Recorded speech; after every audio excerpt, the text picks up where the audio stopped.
Magandang araw everyone. Yan, pagkagising ko is nagluto agad ako ng breakfast naming tatlo.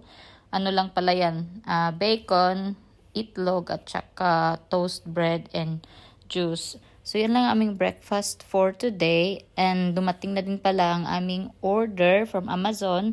Ano yan, para kay baby girl. Wala nang patumpik-tumpik pa. Yan, nagluto na din ako ng lunch. Nag-request yung bata na gusto niya ng chicken daw. Kaya mag-aadobo tayo ng manok for today, guys. And thankfully, nagustuhan naman niya yung lasa. So, goods lang.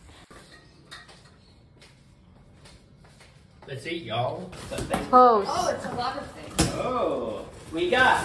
What do we got? Sammy? We have hampers. Next. These are all essentials we're looking at. We have pure cotton balls. I don't know what these are for.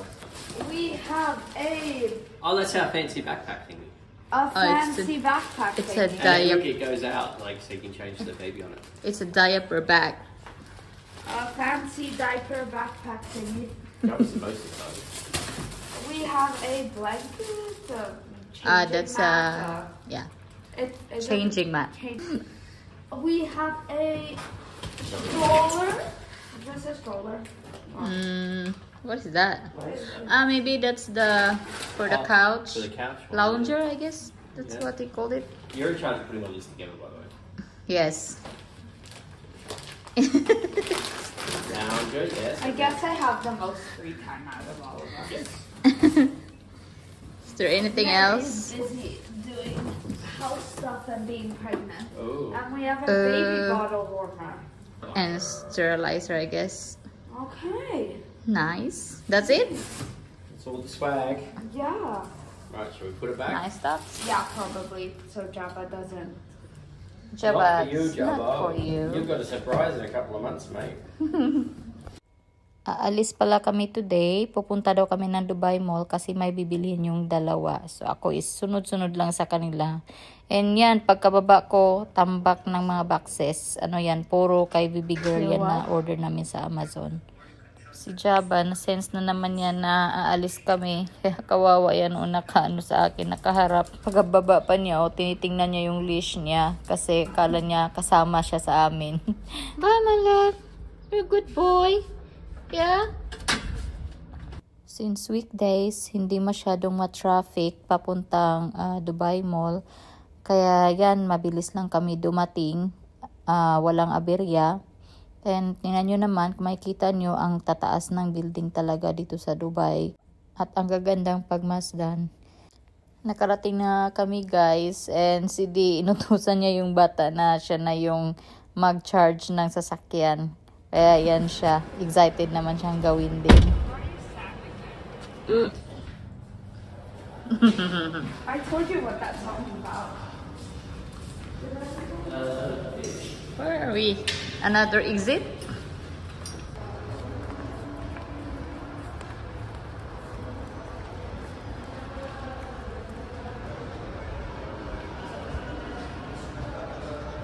So do you have anything in mind for dinner?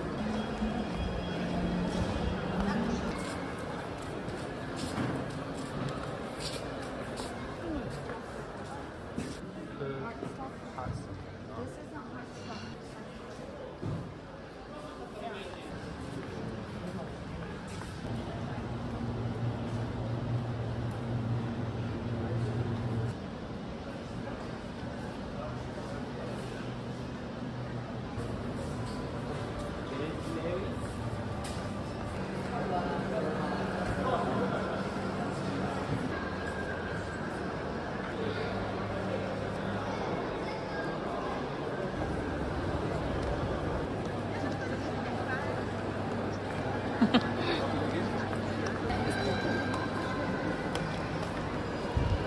Tapos na yung dalawa bumili ng kanilang mga kailangan. So yan, lumabas kami. Kasi hinahanap namin yung Din Tai Fung. Iwan ko ba kung bakit kailangan pa naming lumabas. Na pwede naman doon kami sa loob tadaan. Si Di kasi yung may pakanan yan. Yung bata napagod, pati ako.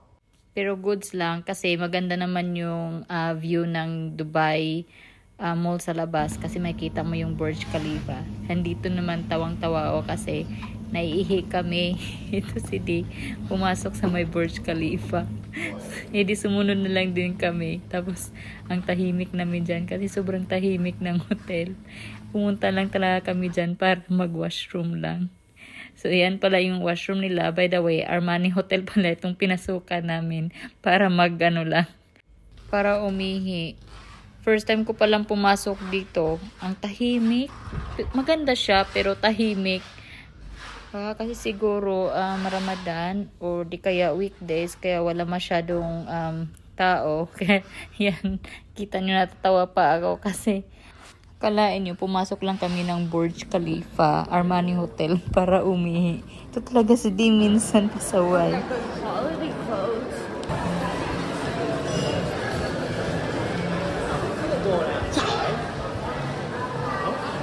We could have gone outside. We got 300.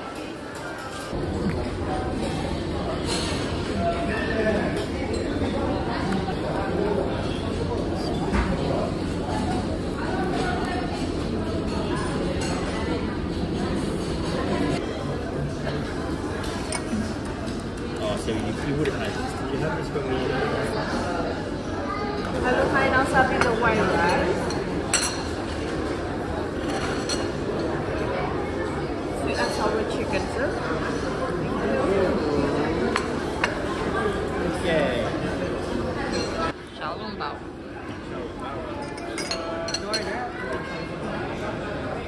Please be careful. After namin kumain, dumiretso na kami sa labas para makita naman namin yung laser show ng Burj Khalifa at saka yung dancing fountain.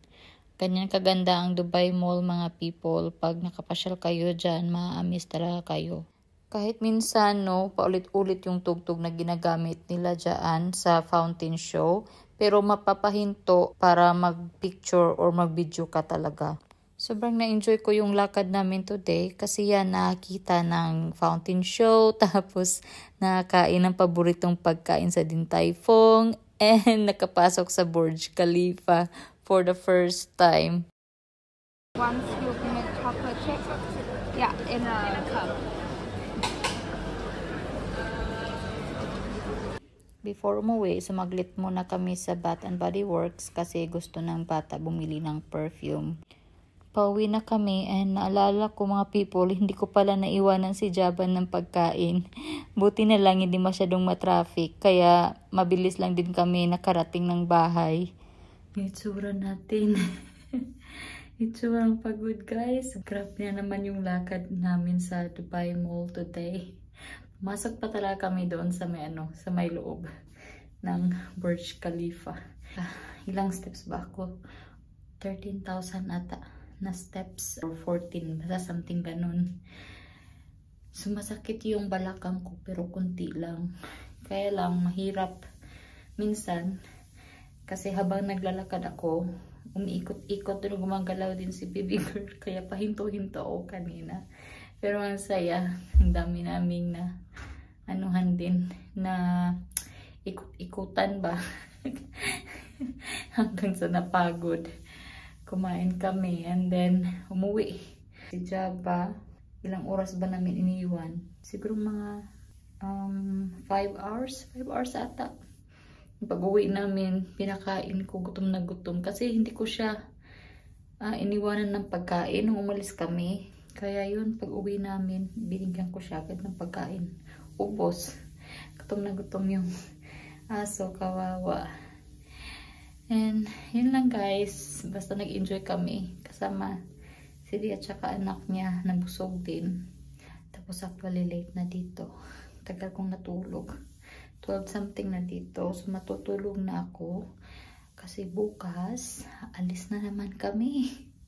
Punta kami ng Fujairah for lang naman, a night lang. Si Java i-drop namin doon sa may dog daycare and then sunduin din namin pag pabalik na kami.